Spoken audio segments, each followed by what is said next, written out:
Assalamualaikum students. Hope you all are fine. Today we are going to start chapter Early Pakistan. This is chapter number 2 of unit 1, and in this chapter we will read about a little bit of history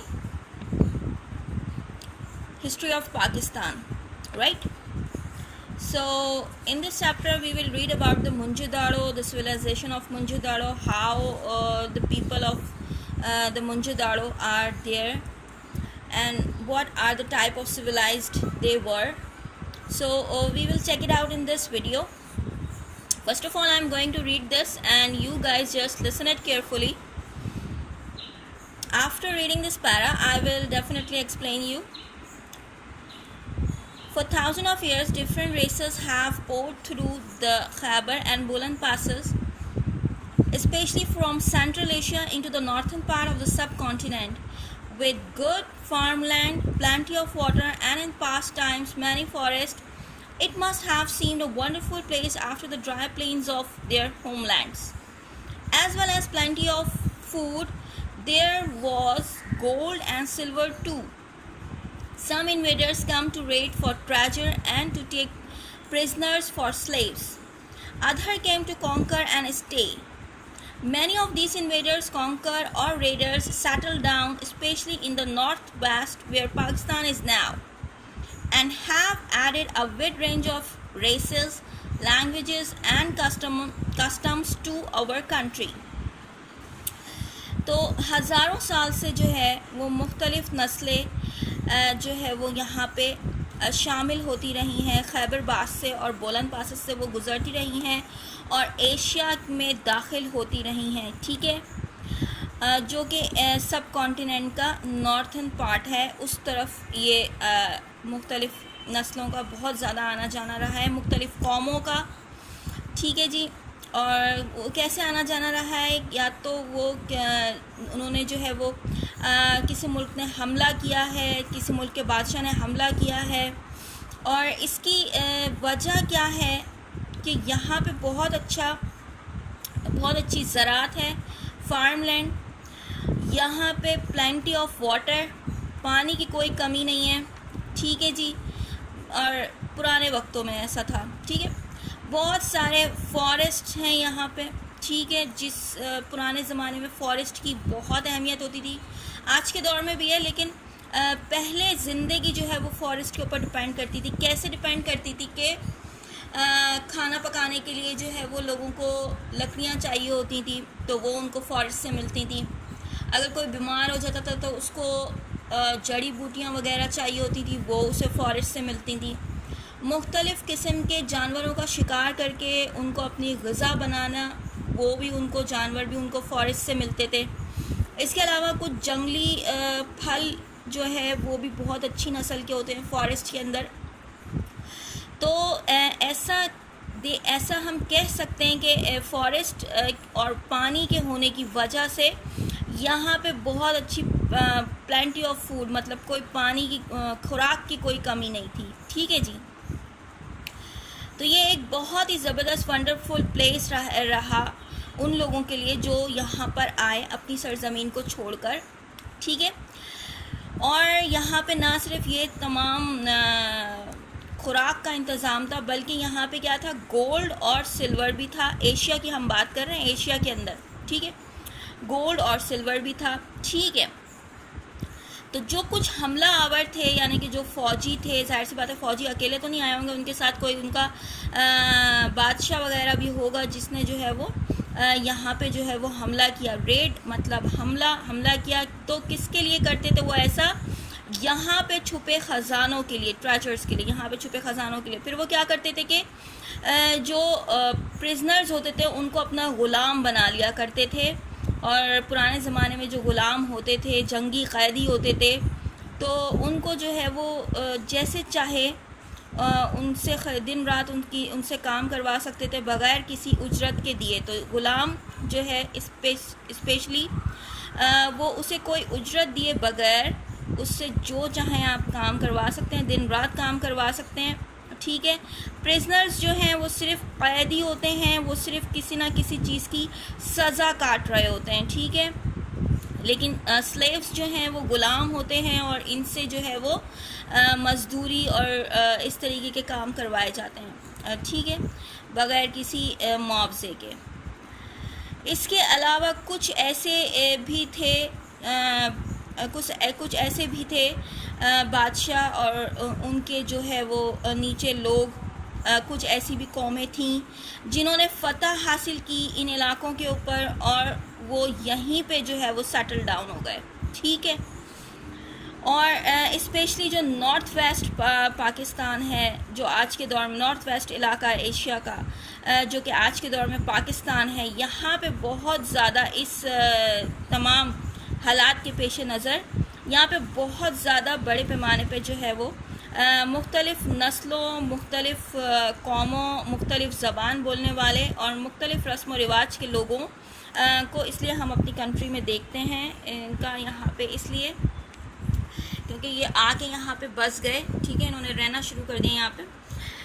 इसके बाद हम पढ़ेंगे Mohenjodaro and Indus valley civilisation, ठीक है जी। तो एक मोहनजोदाड़ो का हम पहले एक थोड़ा सा व्यू ले लेते हैं।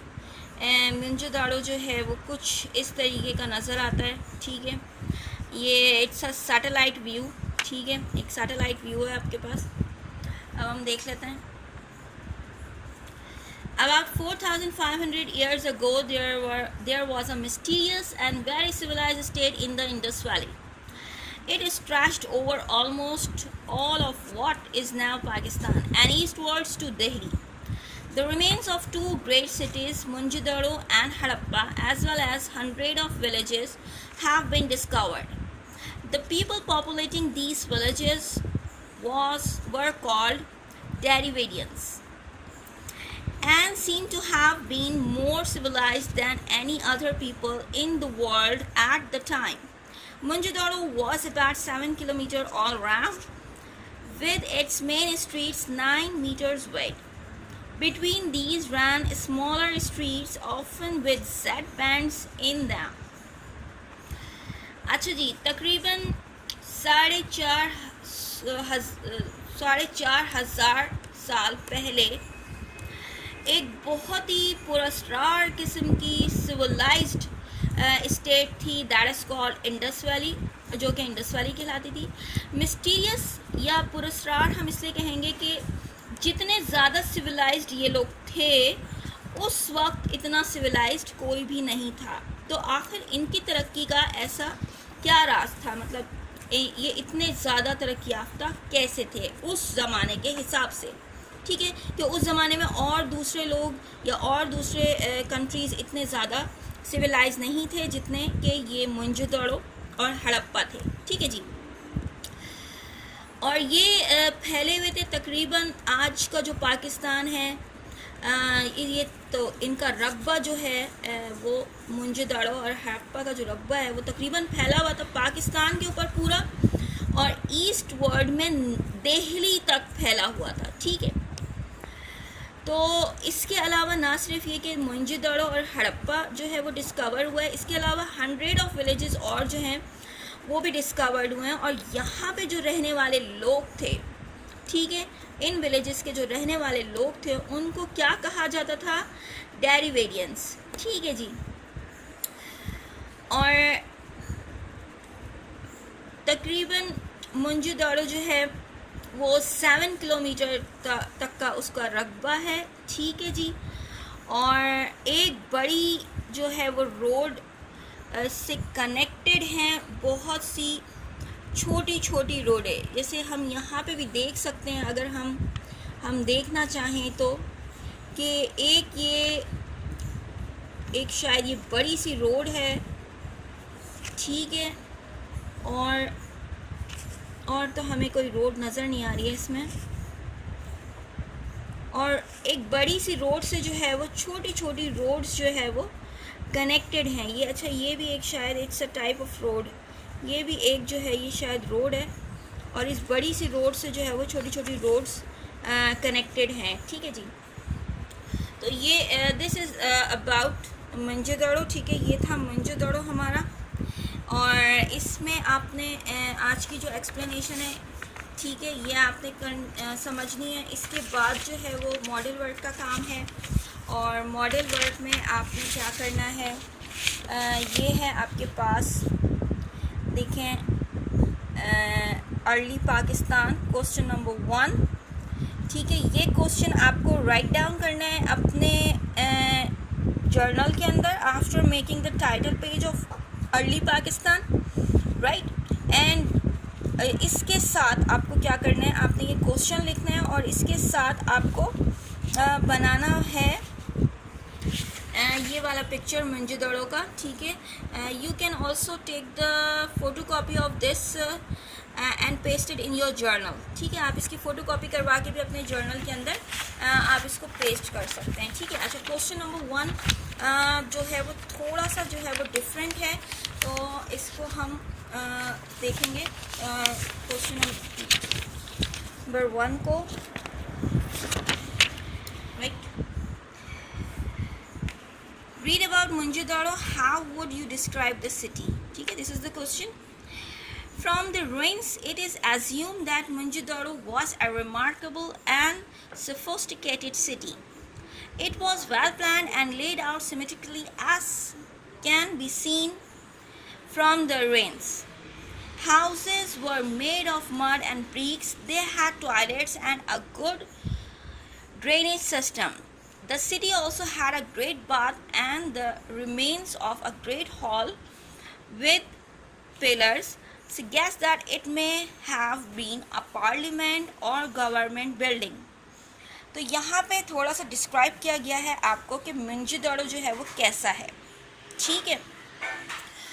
तो मोहेंजो-दारो जो है वो उसके जो रुइंस कहते हैं, जो खंडरात हैं, मोहेंजो-दारो के जो खंडरात हैं, उससे हमें ये पता चलता है कि एक बहुत ही काबिल ज़िक्र, रिमार्केबल, एक बहुत ही काबिल ज़िक्र और सोफिस्टिकेटेड, बहुत ही जो तमीज़ से बिल्ड हुई हुई है, बड़ी अच्छे तरीके से बिल्ड हुई हुई है, ठीक है, वो ऐसी एक सिटी थी, ठीक है, जिसमें बड़े ही प्लान के साथ जो है वो घर बनाए गए हैं, ठीक है। और क्या किन चीज़ों का इस्तेमाल किया गया है, पक्की हुई ईंटों का इस्तेमाल किया गया है, ठीक है, ब्रिक्स। यानी कि उस टाइम पर तो लोग ज़्यादातर जो है वो किस चीज़ से घर बनाते थे, पत्थरों से घर बनाते थे या पहाड़ों के अंदर जो है वो खुदाई करके बनाते थे, लेकिन उस टाइम पे भी जो है वो मट्टी के यहाँ पे ईंटों से इन्होंने जो है वो ब्रिक्स, ईंटों से जो है वो इन्होंने घर बनाए हुए, बहुत अच्छे वहाँ पे टॉयलेट्स जो हैं वो बने हुए हैं घरों में, ठीक है। हालांकि क्या होता था पहले ज़माने में जो है वो घरों के अंदर टॉयलेट्स नहीं होते थे, ठीक है, क्योंकि घर बहुत छोटे होते थे, प्रॉपरली उसका ड्रेनेज का सिस्टम नहीं होता था। लेकिन यहाँ पे हम क्या देख रहे हैं मोहेंजो-दारो में कि प्रॉपर ड्रेनेज का सिस्टम है, ठीक है, यानी कि जो है वो गटर लाइन जो है वो बड़ी प्रॉपर डली हुई है, ठीक है, जो कि अब हम देखते हैं कि कराची में भी जो है वो प्रॉपर नहीं है, ज़रा सी बारिश होती है तो वो सारा जो है वो पानी बाहर आके खड़ा हो जाता है। तो उस टाइम पे हम ये देख रहे हैं कि ड्रेनेज सिस्टम जो है वो बहुत अच्छा है वहाँ का, ठीक है। इसके अलावा जो है एक बड़ा सा हॉल है जो कि एक ग्रेट हॉल, एक बड़ा ज़बरदस्त हॉल है, ठीक है, जो कि बचा हुआ है।